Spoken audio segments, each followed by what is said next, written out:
जय हिंद। और कैसे चल रही है तुम्हारी प्रिपरेशन? अब तो यूपीएससी की नोटिफिकेशन भी आ गई है। चलो, इससे पहले कि तुम फॉर्म को फिल करो, हम जान लेते हैं क्या तुम एलिजिबल भी हो। मुझे पता है शायद तुम्हारा यूपीएससी अगर फर्स्ट अटेम्प्ट होगा या सेकंड अटेम्प्ट होगा। तो चलो देखते हैं इस बार यूपीएससी 2025 के एप्लीकेशन फॉर्म में तुम्हारे लिए क्या खास है। हम बात करेंगे एज लिमिट की, हम बात करेंगे अटेम्प्ट्स कितने मिलेंगे और क्वालिफिकेशंस की बात करेंगे। ठीक है, हम उन लोगों के बारे में बात करेंगे जो एस्पिरेंट अपियरिंग है। मान लो तुम अगर ग्रेजुएशन में हो और अपियरिंग हो इस साल, तो कैसे फॉर्म फिल होगा, स्टेजेस क्या होंगे। ठीक है, शुरू करते हैं। सबसे पहले तो हम लोग एक बार आप इस चैनल को सब्सक्राइब कर लीजिएगा। आने वाले टाइम पे हम लोग प्री ओरिएंटेड और सब्जेक्ट वाइज हर एक सब्जेक्ट का हाई प्रायोरिटी टॉपिक्स डिस्कस करेंगे, पीवाईक्यू की एनालिसिस डिस्कशन होगी और साथ ही में कैसे एग्जाम हॉल स्ट्रैटेजी होगी। तो वीडियोस काफी आने वाले हैं, सब्सक्राइब कर लीजिएगा उसको। ठीक है, इससे पहले कि तुम जाओ और यूपीएससी फॉर्म को फिल करो, ये वीडियो जरूर देख लेना और अपने दोस्तों के साथ भी शेयर कर देना। देखो, सिर्फ मैंने तुम्हारे लिए कल ये वीडियो रिलीज की थी। मैंने खुद लाइव एप्लीकेशन फॉर्म को फिल किया है और एक एक डिटेल मैंने बताई है ताकि तुम कोई मिस्टेक ना कर पाओ, तुमसे कोई गलती ना हो पाए। बिकॉज मुझे फिक्र है तुम्हारी, क्योंकि तुम सीरियस हो पढ़ने के लिए और फॉर्म में इतना टाइम लगा दोगे तो फिर वक्त तुम्हारा किल हो जाएगा। ठीक है, तो इस वीडियो को मैंने, ये जो वीडियो देख रहे हो, इसके एंड में लगा रखी है, जाके डिटेल में देख लेना, दूसरों के साथ भी शेयर कर देना। देखो, इस बार जो यूपीएससी का फॉर्म है वो 4 हिस्से में आया है। वो पार्ट 1, ये पार्ट 2 है, पार्ट 3 है और पार्ट 4 है। देखो, पार्ट 1 में ओटीआर प्रोफाइल कंप्लीशन है। मतलब कि मेरा, मतलब तुम्हारा तुम्हारा date of birth, class 10th में मार्क्स, 12th में मार्क्स, फिर उसके बाद ग्रेजुएशन क्या स्टेटस है, पापा मम्मी, पापा की इनकम, यूपीएससी में कितने अटेम्प्ट दे चुके हो, क्या कहीं से डीबार तो नहीं हुए हो तुम, तो बेसिक इन्फॉर्मेशन यहाँ दी हुई है। पार्ट 2 में तुम्हारे बात करता है मेंस के सेंटर के बारे में, मेंस के ऑप्शनल के बारे में, मेंस की लैंग्वेज के बारे में, कितने अटेम्प्ट दे रखे हैं, एज रिलैक्सेशन के बारे में भी यहाँ बात होती है। फिर पार्ट 3 में डिटेल एप्लीकेशन फॉर्म है। ये पहली बार आपको मौका मिल रहा है फिल करने का। ये पहले सुविधा किसको मिलती थी? जो मेंस प्रीलिम्स क्रैक कर लेते थे और फिर मेंस क्रैक कर लेते थे, उनको ये सुविधा मिलती थी, अब तुम्हें मिलेगी। इसके भी बारे में मैंने इस वीडियो में बताया हुआ है, डिटेल में जाकर देख लेना। पार्ट 4 तुम्हें पता ही है कि सेंटर का सिलेक्शन होगा, उसके बाद फिर तुम्हारा पेमेंट होगी वहां पे, ये सारी चीजें रहती है। ठीक है, तो डिटेल में आते हैं एक बारी।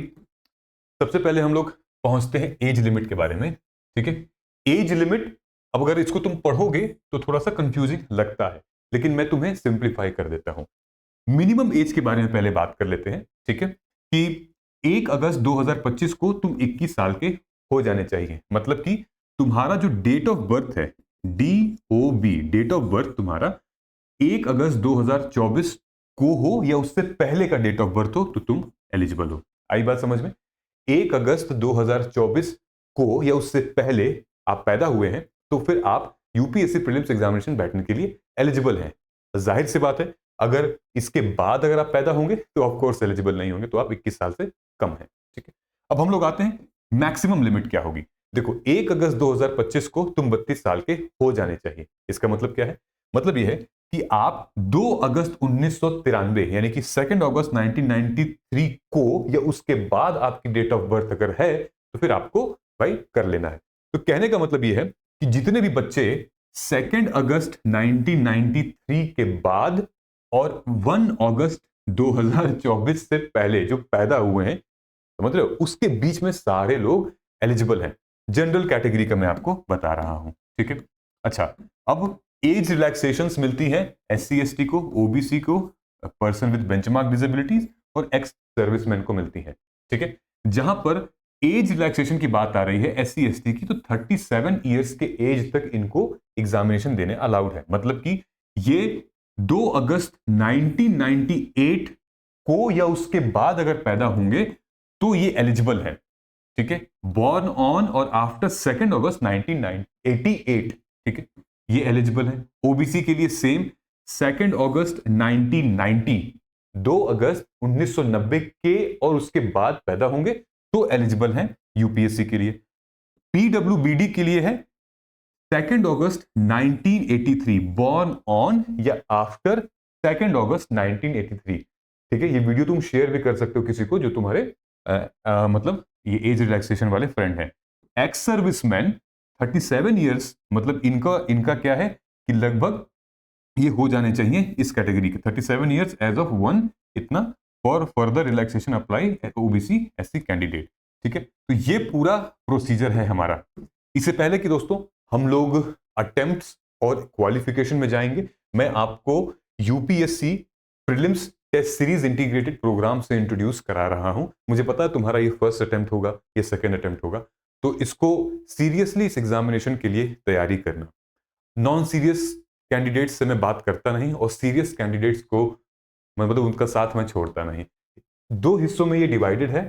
ठीक है, एक तुम्हें मिलेगी टेस्ट सीरीज, ये टेस्ट सीरीज के लेवल हैं, लगभग 5 लेवल में टेस्ट सीरीज मिलेगी। 3000 से भी ज्यादा क्वेश्चंस हैं और ये क्वेश्चन की क्वालिटी तुम किसी से भी चेक करा लेना।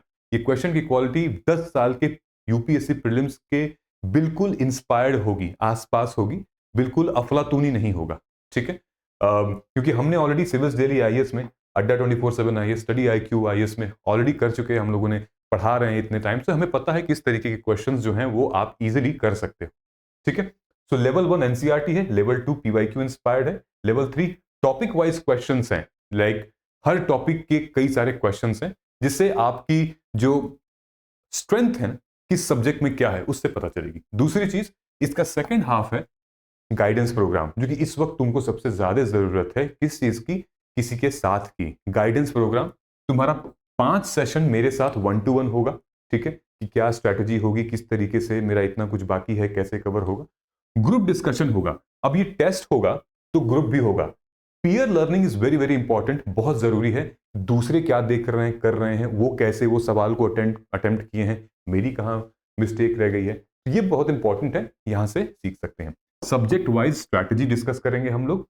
फिर पीवाईक्यू की इनडेप्थ एनालिसिस, अब वो टाइम आ चुका है जब हम पीवाईक्यू से अब फायदा लेना शुरू करेंगे। ये एक बहुत इंपॉर्टेंट टूल है, तुमने इसको मिस किया तो तुम लगभग 10 से 15 मार्क्स मुफ्त के छोड़ रहे हो। एग्जाम हॉल स्ट्रैटेजी क्या होगी बेटा, ये सारी चीजें जो है ना सिर्फ तुम्हारे लिए हमने बनाई है। तुम्हें क्या लगता है कि ये कोर्स क्या लगभग 10,000 का है? 999 नहीं, 6,999 नहीं, 5,999 नहीं, ये कोर्स 5,999 ओनली इतना है। ये सिर्फ 11 तारीख तक, 11 फेब तक ये एप्लीकेबल है।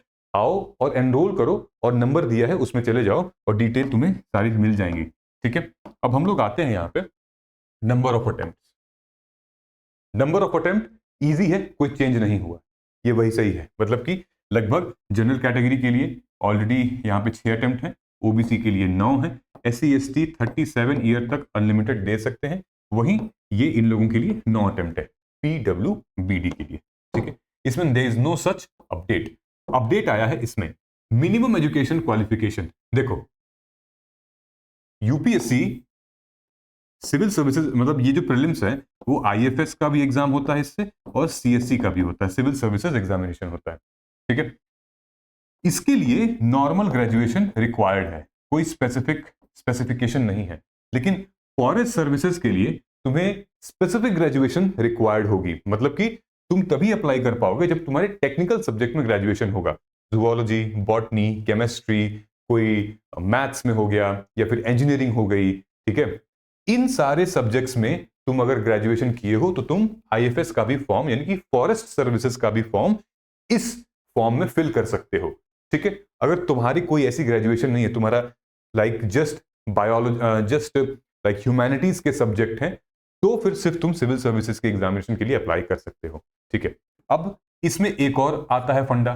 फंडा ये आता है कि वो कैंडिडेट जो कि ऑलरेडी कॉलेज में है, ठीक है, ऑलरेडी कॉलेज में अपीयर कर रहा है, ये उसका 3rd ईयर है, 4th ईयर है या 5th ईयर है, तो क्या वो यूपीएससी का एग्जाम दे सकता है? क्या है सिचुएशन? अब देखो कमीशन ने बहुत अच्छी चीज की है। नाउ साफ साफ लिखा है candidate who have appeared at the qualifying examination on the passing of which would render them educationally qualified for the commission examination but have not informed result of the candidate। अब ये पढ़ने में थोड़ा सा अजीब लग रहा है ना, मैंने तुम्हारे लिए सिंप्लीफाई कर दिया है।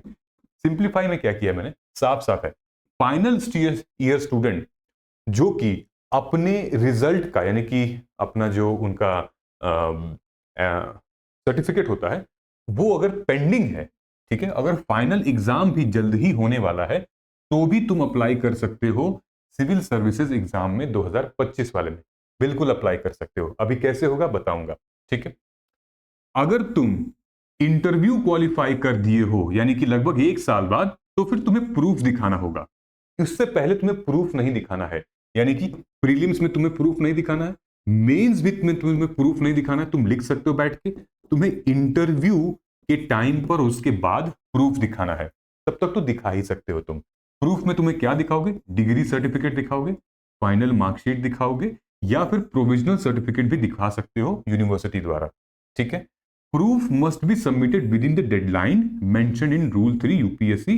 अगर तुम उसको नहीं कर पाओगे तुम डिस्क्वालीफाई हो जाओगे, लेकिन प्रूफ तुम्हें इंटरव्यू के टाइम पे देना है, ठीक है। तो जैसे कैंडिडेट अगर एमबीबीएस, बीडीएस या वेटरनरी साइंस कर रहे हैं, ठीक है, तो उनके लिए इंटर्नशिप या फिर कोई ऐसा प्रूफ ऑफ कंप्लीशन रिक्वायर्ड होगा, या फिर वो किसी कॉम्पिटेंट अथॉरिटी के साथ वो यहां पे मेंशन कर पाएंगे उनकी नोट्स, ठीक है।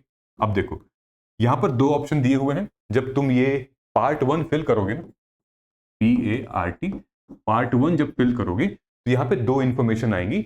ग्रेजुएशन में क्या आएगा? एक कंप्लीटेड दिखा रहा है, एक अपीयरिंग दिखा रहा है। कंप्लीटेड है तो बहुत बढ़िया भाई, तुम पूरी डिटेल भर दो। लेकिन अगर तुम्हारा अपीयरिंग है तो तुमसे क्या मांगेगा? देखो तुमसे मांगेगा एक तो तुम्हारा स्ट्रीम, ग्रेजुएशन का लेवल क्या है तुम्हारा, ठीक है। डिग्री, कौन सी डिग्री है भाई? बीए सोशियोलॉजी है, तुम्हारी आर्ट्स है, हिस्ट्री है, कब तक कंप्लीट हो सकती है डिग्री, ये तुमसे पूछ रहा है। और फिर सब्जेक्ट पूछ रहा है, सब्जेक्ट क्या क्या है, ठीक है। तुमसे अपने स्कूल और कॉलेज इंस्टीट्यूशन का नाम पूछ रहा है और बोर्ड पूछ रहा है, बस इतनी ही पूछ रहा है।